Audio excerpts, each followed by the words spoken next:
that I'm told. Yeah, my money long. Yeah, my money tall. Earnest time is God. Heard you try to come out when it's wonder who you are. Let's get disrespectful. Let's get disrespectful. You better have some respect when you take a minute. I'ma cut you off. Cut you off. You talking to me. Cut you off my car. Cut you out my life. Where my scissors at? Where my scissors at? Where my motherfucking oven when I need that? I'm the realest in this game, you know. What is going on, everybody? And let me just jump straight to the point. We got amazing news according from Dragon Ball Daima themselves. Super Saiyan 4 Goku is finally canon. Yes, you heard me right. Super Saiyan 4, the transformation that was introduced in 1996 in Dragon Ball GT, has finally made its way into the canonical timeline in Dragon Ball Daima, although in a mini version. So without all further ado, let me just introduce myself once and once alone. I am Jason Mishima. Welcome back to another video. Today we're going to talk about the new form and potentially the new 2 DLC characters we're going to get in Dragon Ball SparklingZero. So without all said and done, you already know, subscribe button is right down there, the like button is right next to it.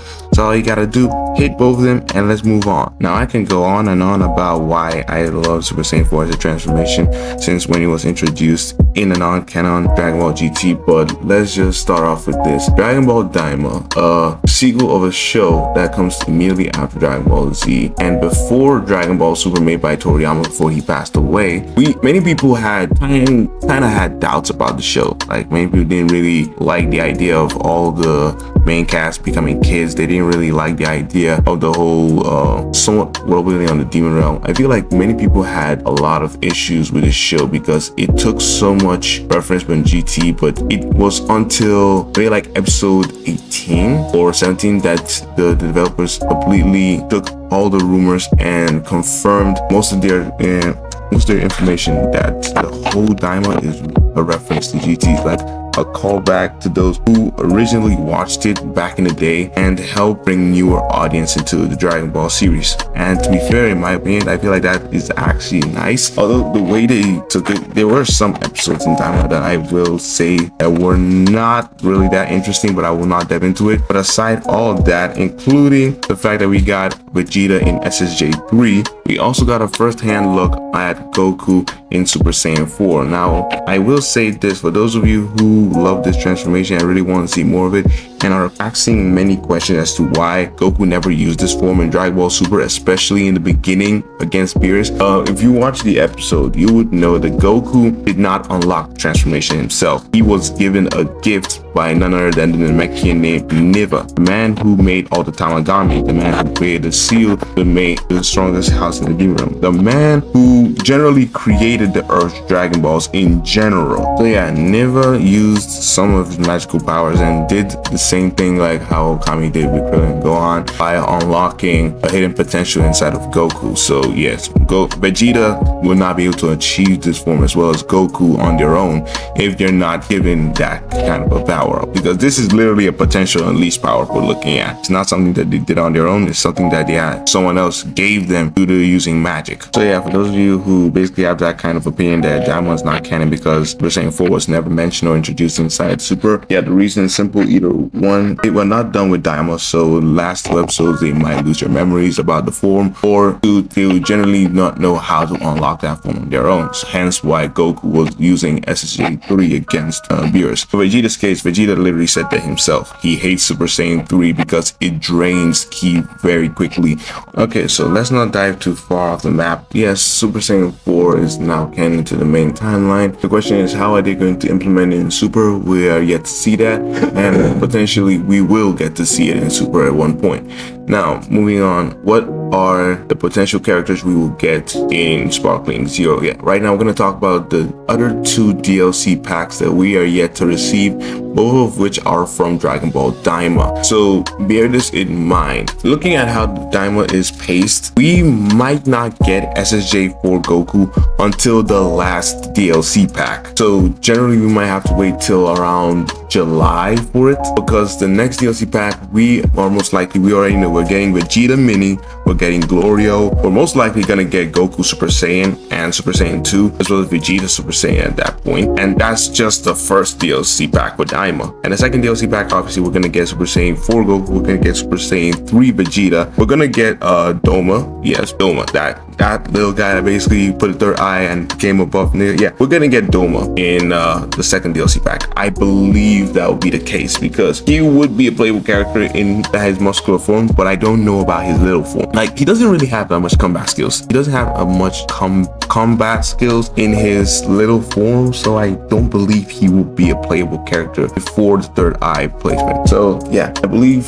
that would be how the DLC packs will be made. Oh yeah, also forgot Majin Du and Majin Ku.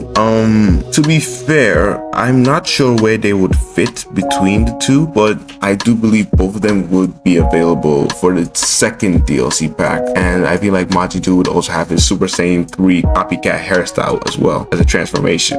It would just be funny if they put it in the game as a transformation. As for the Tamagamis, I believe Tamagami number 3, the one that Goku beat in SSJ4, would be in the first Daima DLC pack, whereas the other two Tamagamis would be in the DLC pack 2, since it's also going to feature SSJ4 Vegeta, who beat Tamagami number 2, and Tamagami number 1 obviously is a later character. He just introduced himself way later when the whole group were jumping Daima, so it would make perfect sense for him to be in the second DLC pack, not the first. I know no one's going to talk about this because they're not going to play this character, but Mini Piccolo may be in the first DLC pack. I know a lot of people are still not going to play this character, but I mean, he will be in the first DLC pack since obviously it was introduced with the whole squad in the beginning of Daima. So yeah, so Kid Piccolo is going to be in the first DLC pack. The little girl, however, that little girl that is following the group, sorry for not knowing her name, but I don't believe she's going to be a playable character. So let's just round up to the idea that what we're getting in DLC pack 1, we're going to get Mini Piccolo, we're going to get Mini Vegeta,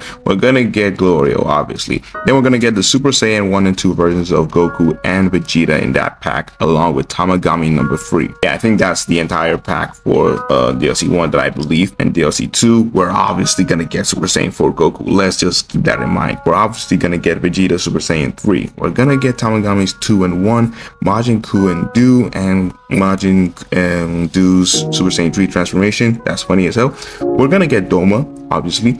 And for those of you who do not know, we are hinted that we may get a new fusion in Daima. So whatever that fusion would be, will be part of DLC pack number 2, just to let y'all know this. So like I said before, this was just a short round of what I believe would be the characters that will be put into the Daima DLC pack 1 and 2, which is the next DLC pack after this Superhero Heroes of Justice pack that we got, featuring, Beast Gohan, Orange Piccolo, Gamels 1 and 2, and Cell Max. I'm actually getting hyped now for Daima DLC pack than ever before. So yeah, that is who I believe would be in the Daima pack 1 and 2. So comment down below on what you think about my ideas, or what do you think about it, and give your thoughts on who you want to see in the DLC pack as well. And on top of that, who do you feel like deserves to be in Sparkling Zero? And while you're having a deep thought about that, also have a deep thought of subscribing and liking my content. Alright, let me just say this in a very simple way and short. Make sure that you comment down below, like and subscribe if you enjoyed content like this. I will keep posting and keeping you guys updated as much as I can. So again, I am Daima and I'm signing off now.